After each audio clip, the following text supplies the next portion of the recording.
అయితే న్యూబోర్న్ బేబీస్‌లో ఎక్కువగా వచ్చే జాండీస్ ఎలా గుర్తించాలి?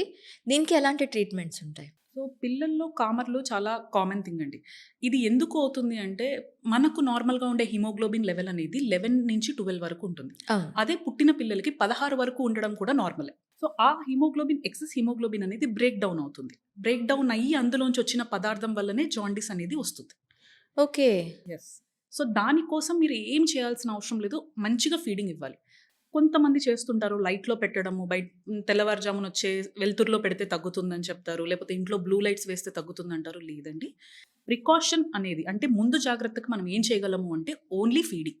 హ్మ్. అది మీ మిల్క్ కానీ, లేకపోతే ఫార్ములా మిల్క్ కానీ ఏదైనా పర్లేదు. కొంతమంది మదర్స్‌కి తక్కువుంటాయి. వేరే other clinical conditions ఉండుంటాయి.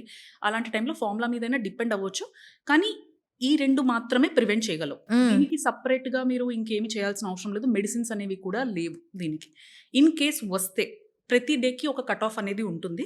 In case దానికన్నా ఎక్కువ ఉంటే దెన్ ఫోటోథెరపీ లైట్స్ అని పర్టిక్యులర్ వేవ్ లెంత్ లైట్స్ ఉంటాయి. ఓకే. వాటిలో పెడితే ఎక్సెసివ్ ఉన్నవంతా బ్రేక్ డౌన్ అయిపోయి యూరిన్‌లోను, మోషన్‌లోను ఎళ్ళిపోతుంది.